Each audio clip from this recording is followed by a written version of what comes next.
Thanks for tuning in to another episode of the Forgotten Hockey Players of Broadway, a nostalgic look back at our favorite Rangers from the 60s, 70s, and 80s. I'm Tom Browning, along with my co-host Rob Berger.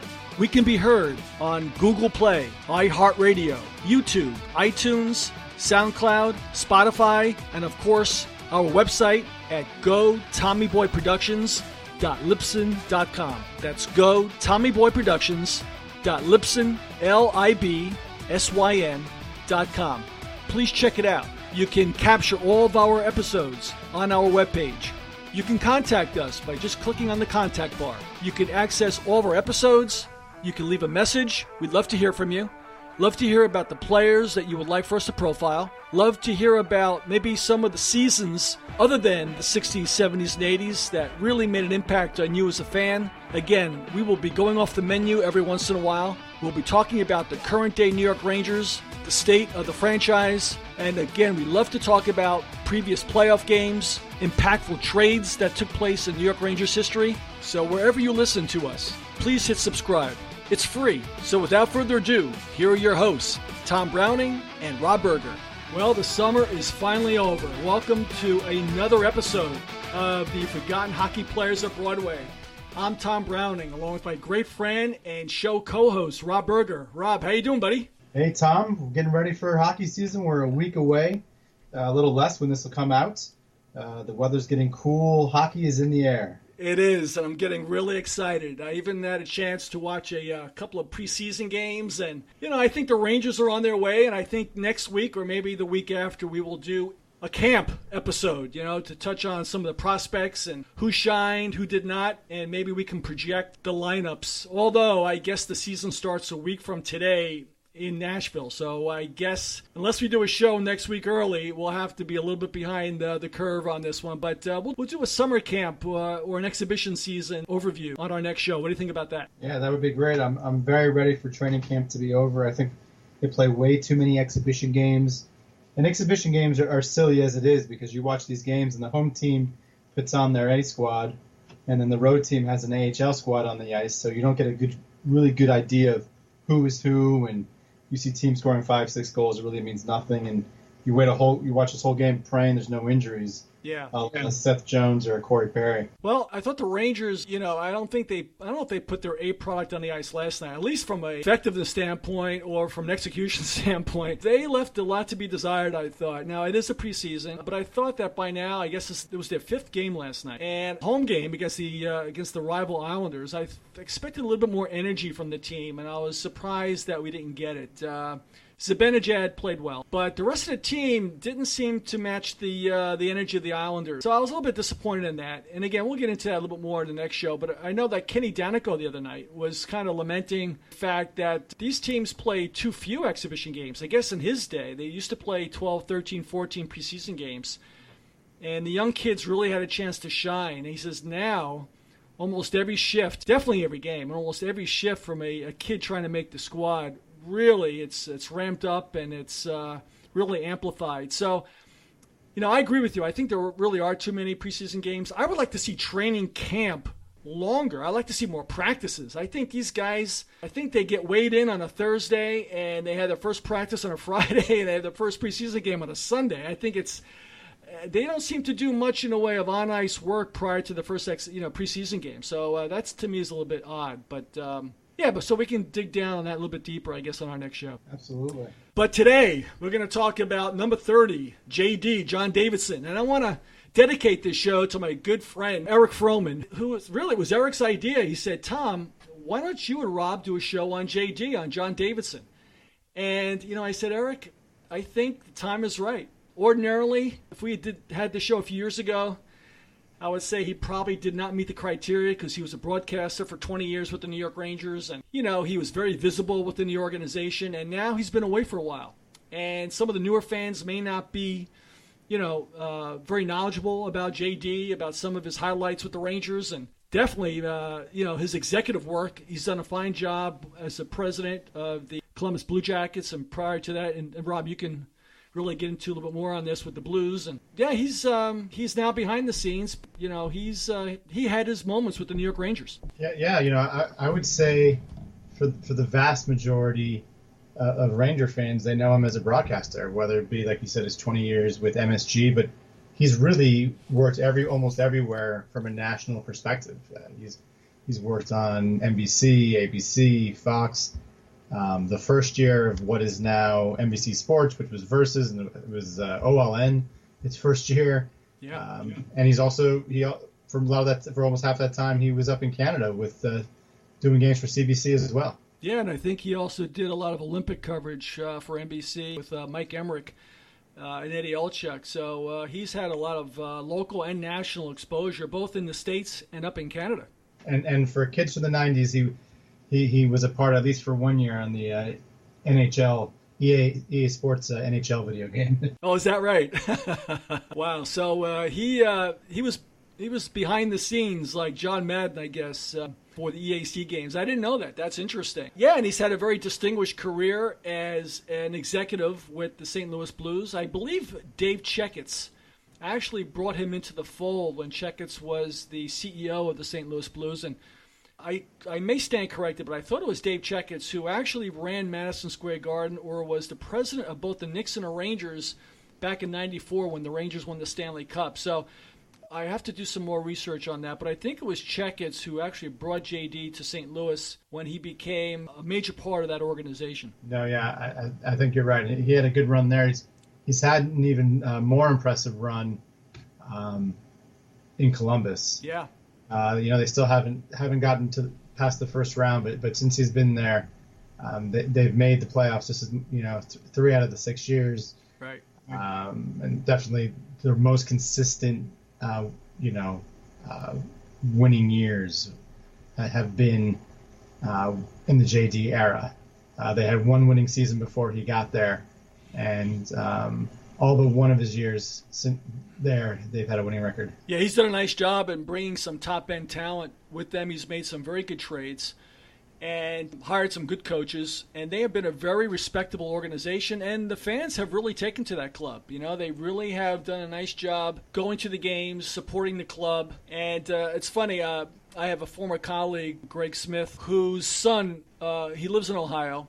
He lives on the outskirts of Columbus, and his son went to Ohio State, and his son has actually worked as an intern for the Columbus Blue Jackets organization. And I ran this by Greg. I thought maybe his son could actually be a guest for us later on this year as we kind of branch out and do a little bit more with the show. We can get his perspective on the Columbus Blue Jackets, and he could give us a good overview as to the latest goings-ons with John Davidson and what's going on with the Columbus Blue Jackets. So that's something that maybe you and I can take a look at down the road. But I remember JD as a player for the New York Rangers, and I'll forget, it was 1975. It was after the debacle when the Rangers were ousted by the New York Islanders in the 74-75 playoffs, and that summer, Emil Francis decided that was really time to clean house.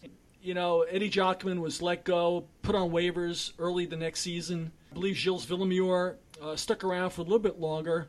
Emil pulled the trigger on a big trade, and three of the players that the Rangers gave up two of them were really my favorites. You had Bert Wilson, Jerry Bugsy Butler, two hard-nosed defensive hockey players who played with an edge, had some sandpaper, and brought an element to the Rangers that, I've talked about for so long, Rob, and you're probably sick of hearing me talk about it. But they brought a physicality to the team, and of course, Teddy Irvine, who was a solid two-way player, who also had, some toughness to him as well, and had several 20-goal seasons with the New York Rangers. But Francis decided that, he needed to make some big changes, and he went with a young guy from St. Louis who played for the Blues, a big goaltender by the name of John Davidson, who played parts of 2 seasons with St. Louis before that, had a lot of promise, was drafted in the first round, number 5 by St. Louis, and he thought it was time to make a switch, and then he arrived, and, he became, over time, very quickly, the number 1 goaltender for the New York Rangers. Yeah, he was a huge, I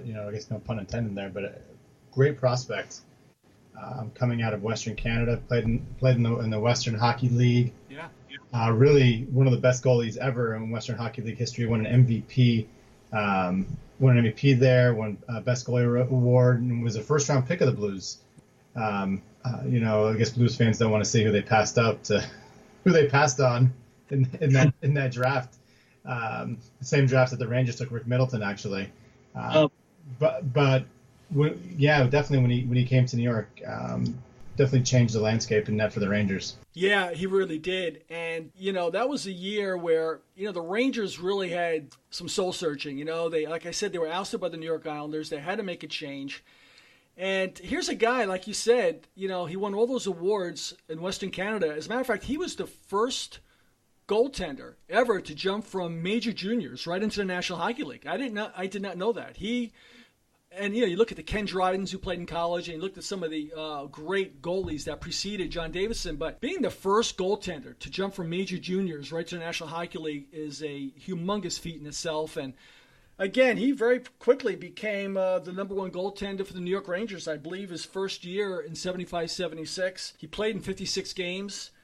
And while he did share the goaltending duties with other Ranger netminders, he did play the majority of the games right up to almost the very end when he started suffering some severe back and knee injuries. Obviously, the big year for him was the 1979 Stanley Cup playoffs, where he led all goaltenders in games played, shutouts, and I believe it was also a goals against average. Yeah, and the way he performed prior to the series against Montreal, against the Kings and the Flyers and the Islanders was remarkable. It was. And playing 18 games that postseason, especially in the first round against the Kings, where he really stood out. Yeah, I agree. He did stand out. That was some series. And, he was playing with an injured knee. I think he may have injured the knee early against the New York Islanders, if memory serves me correctly. And I remember watching those games, and Bossy had a pretty effective playoff, as did Nystrom, as did Potvin. But it was John Davidson really stood on his head. And, people forget the Islanders, I believe, won the President's Trophy that year. They had the most points in the National Hockey League. They were the overwhelming favorites to defeat the New York Rangers. Fred Shearer was the coach of the Rangers, and he really brought a lot of discipline, a lot of grit to the team. But John Davidson really stood on his head. He really almost single-handedly allowed the Rangers to win that series in 6 games. Yeah, the Islanders did win the President's Trophy that year, just beating out the Montreal Canadiens, and it was, I think, you'd be hard pressed to find anybody back in 1979 that the final would be anybody besides the Islanders and Canadiens. Right. And again, like you brought up, it's a shame. He did hurt his knee in that Islanders series, but he had to play through it. And really came in strong in Montreal. They won the first game. Yeah. They were winning 2-0 in the second game. Yeah. What could have been for that team. Again, I guess there's no shame in losing to such a team that was on their way to winning their 4th straight Stanley Cup in 6th of the decade. Right. You're right, Rob. I think he was just ground down. He was just spent. His knee couldn't take it any longer, and you could see a noticeable difference in his play. Probably starting with early in Game 2. It just wasn't the same. Even though, like you said, the Rangers jumped out to that 2-0 lead, it was noticeably difficult for him to really push through it. But he did. There was no shame in losing to that historic Hall of Fame ridden Montreal Canadian club. It was really something, and he brought a lot of great memories to Ranger fans that particular season. Yeah, that Canadiens team had 11 Hall of Famers. Amazing. Or 10 Hall of Famers, which still is remarkable. And if you think hockey injuries are kept quiet today, they were really kept quiet back then. Nobody knew that. Maybe some of the guys in the locker room, but in the press and with Montreal, nobody knew that Davidson had a bum knee. Right. Yeah, that's true. Yeah, it's amazing how quiet they kept things back then. I don't think we knew until well after the playoffs were over that JD had hurt his knee. I don't think it was, like you said, I don't know if it was reported then. Maybe it was, but I don't recall that it was widely known. Jacques Lemaire did it. They actually interviewed a lot of, they've had a lot of Canadians since then talking about that historic run they had, and to a T, they all say nobody knew that JD was hurt. Yeah. I wonder if they had known what they would have done differently. Now, it's funny, JD, if you ever look at some of the highlights of John Davidson play, he truly was the personification of a stand-up goaltender. Like last night, I'm looking at Henrik Lundqvist last night, and even to some extent, who played for the Islanders last night in goal? It was the new kid from Buffalo. Oh, Lanner. These guys go down on every single shot. I mean, they're on their knees on every single shot. But if you look at John Davidson, he stood up. I mean, it's funny. There's a couple of highlight reels of John Davidson when he's going out to cut down the angle on a shot. And when he loses his balance, he's doing everything he can not to topple over backward. But, I mean, it was really the belief back then that you really played your angles, you stood up. And he was a big guy. Back then, that was a trend. You had some of your bigger goalies, probably started by Ken Dryden. You had Gary Smith of the Chicago Blackhawks. But you can really see the difference in styles when you look at JD and you look at some of the goaltenders today. Yeah. The mobility of a goaltender in today's NHL is crazy. And when you see that in different sizes, you got big guys like Ben Bishop, but it's not really necessary anymore the way these guys move. That's true. And well, one of the unfortunate stats that they don't release to the public is the stats about how quick goalies are before the shot comes to them. All the teams have their own proprietary information about what a goalie does away from the puck, whether it be on a breakaway or on a power play. We'd love to see how quick these guys move. Oh yeah, the athletes today are so much better. Oh, without a doubt. I don't think anyone would have said that JD was a remarkable athlete in goal. I don't think anyone would ever say that. I don't think his skating skills were anything to write home about. I don't remember him being a great stick handler, vis-a-vis Eddie Giacomin. No, he played well. And then the next year in the playoffs, he actually surpassed, from the goals against average, he actually surpassed what he did in the Stanley Cup year. He actually played pretty well. And I believe his goals against average was, save percentage was .927 versus .922. And, he only had 9 playoff games that year. The Rangers did not advance as far the next year as they did the previous year. But, he was no flash in the pan. And then injuries took over. And then, This did not hold up. Multiple surgeries. Right. Really, the 1980 season was his last season. He only played 13 games after 1980, or the 1980 season. So. Yeah, and an interesting aspect of his career, and I guess this gave him the bug to want to go into broadcasting. And I don't know whose idea it was. If it was JD's or the New York Rangers, but while he was rehabbing from his back injury, he actually did a lot of the color analysis for the Rangers during that 82-83 season, I believe. When he realized at the end of the year he couldn't push on, he couldn't play anymore, that's when, he decided to make this a full-time career. But he was, I would guess, one of the few players who was still active as a player that went into the broadcast booth and did some play-by-play or color analysis for the New York Rangers broadcast. Yeah, and like we said at the beginning, I think the vast majority of Ranger fans to this day still remember him as a broadcaster. And even as someone, I did not grow up here in New York. That's how we were introduced to JD, is just, whether it be working with Rosen or Trotwig or on national broadcast. He really was just a wonderful commentator. Oh, baby. That was his catchphrase, right? That was his, oh, baby was his thing. And yeah, and he's now in the Hall of Fame. He's now in the broadcaster section of the Hall of Fame, which I did not realize. I guess he and Mike Emmerich are also, he's got company there, but he was actually, nominated and accepted into the Hall of Fame as a broadcaster. Am I right about that? Yeah, he won the Foster Hewitt Award about a decade ago, really with a list of great broadcasters, other great broadcasters from the last couple few decades that we all know so well. Sam Rosen is there, Pat Foley from Chicago, and so I'm making it. Mike Emmerich, obviously. Emmerich actually went in the year before John Davidson went in. They did so many games together on national broadcast that really. When he, it was probably surprising for a lot of people when he made the jump to the front office with St. Louis. Yeah, he's done pretty well. He presents a great image. He's very well spoken, and he really represents whatever organization he belongs to. Even as a player, he's a very well spoken. If you go back to see some of his interviews, he's very eloquent, very articulate. He's just a very intelligent guy. He's on top of it. He represents every organization in the National Hockey League very, very well. And the only thing that's missing, I guess, is a Stanley Cup. He won't get it as a player, but he just might get it as an executive. And Who knows? Maybe the Columbus Blue Jackets will be that team. I don't know how many more chances he's going to get. Yeah, absolutely. And like you said, Dave Checkett's brought him into St. Louis.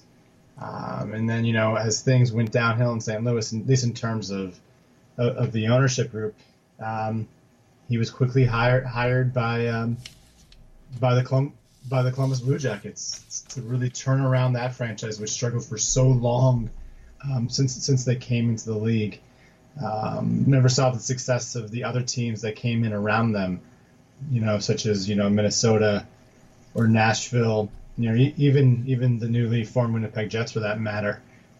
So it was a lot of work He had to deal with the Rick Nash contract issues and multiple coaches, but he's really helped solidify that organization. Yeah, he really has. So, Rob, just wrapping up the JD, number 30, John Davidson. Any closing thoughts on Big JD? Anything that you want to end the show with? Yeah, the Rangers through the years have had so many great goaltenders. The idea of where does one of my favorite discussions, where does JD stand in terms of their, almost like if you did like a Mount Rushmore of goaltenders for the Rangers, where would you have him? Wow, that's an interesting question. I just don't think he played for the Rangers long enough to maybe. I mean, it depends on how many guys you want to put in that Mount Rushmore. I guess that's the question. I mean, you've had a lot of great goaltenders from Chuck Rayner to Gump Worsley to Eddie Giacomin, Gilles Villemure. Jacques Plante, Terry Sawchuk. They all play. They all have a cup of coffee with the New York Rangers. And John Davidson had several seasons, but it was only several seasons. And he last several years he was hurt. He had that one great Stanley Cup run. I guess I look at JD as more of a New York Rangers broadcast Hall of Famer as opposed to a player. But maybe history will prove me wrong. I just don't think he had enough great years with the club to be considered, especially like Mike Richter, and you have obviously Lundqvist all those years, and Villemure and Giacomin. I don't know. I would say right now he more of a Hall of Fame, New York Ranger Hall of Famer as a broadcaster, and the face of a franchise in the media as opposed to a player. Yeah, I would tend to agree with that. It's too bad. It's too bad. That big frame. Once he had that first knee injury that he never really recovered. He had big knee injury. He had big injuries before that as well. He broke his leg when he was in St. Louis, and like you said, the top four for the Rangers are probably solidified with Lundqvist and Richter and Worsley and Giacomin, but he's right outside that list. I think you've heard me say this many times. I wish more people talked about that 1979 Rangers team that really had that remarkable year. I think the success of '94 kind of blurred that out, but I don't think it's it's the same as the Ranger team of 2014 that went to the Cup final. What that team did in 1979 was much more impressive, led by John Davidson in goal. I agree. I think the 1979 team captured the imagination of the entire New York metropolitan area. The whole city was on fire that year, more so than 2011, 2012, like you said, for some reason. Probably because, the Rangers, just a few years earlier, they went to the Stanley Cup Finals against the Boston Bruins in 72. And then in 74, the debacle against the Philadelphia Flyers, losing to the first expansion team in the Stanley Cup playoffs. And then being, ousted by the hated rival upstart Islanders in 75. The huge trades with Rattel and Park, bringing in Esposito and Hodge, and then trading Ricky Middleton and seeing him blossom, and seeing guys like Donnie Murdoch who started off so strong, and then his career fizzling out due to outside influences. And 1979 was a needed injection for Ranger fans. It was a team that really came out of nowhere, and they've kind of returned the favor to the New York Islanders, who unceremoniously dumped them in 75 and blew their season up after they had won the President's Trophy, and it was sweet revenge for New York Ranger fans. So I agree. I think that 79 team will always have a special place in the heart of Ranger fans, probably even more so than the finals team a few years ago against the Kings. Yeah, I couldn't agree more, Tom. Sounds good to me. I'm ready for opening night. Let's go Rangers. Sounds good. Let's go Rangers. Thanks, Rob. It was a great show, and we're looking forward to our next show in a couple of weeks, and we will discuss the Rangers training camp for the upcoming season, some of the youngsters that have stood out, some of the veterans that they acquired, and just an overall look at the brand new New York Rangers season for the 2018-2019 National Hockey League season.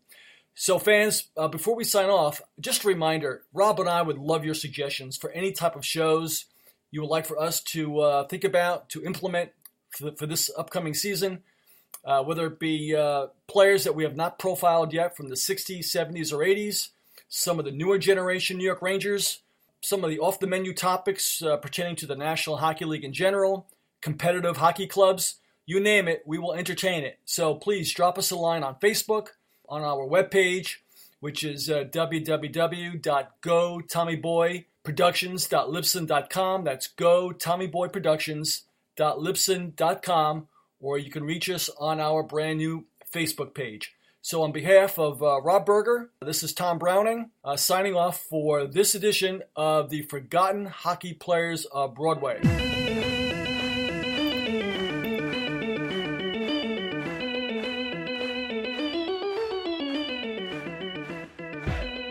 Thank you for listening. This has been a Go Tommy Boy production.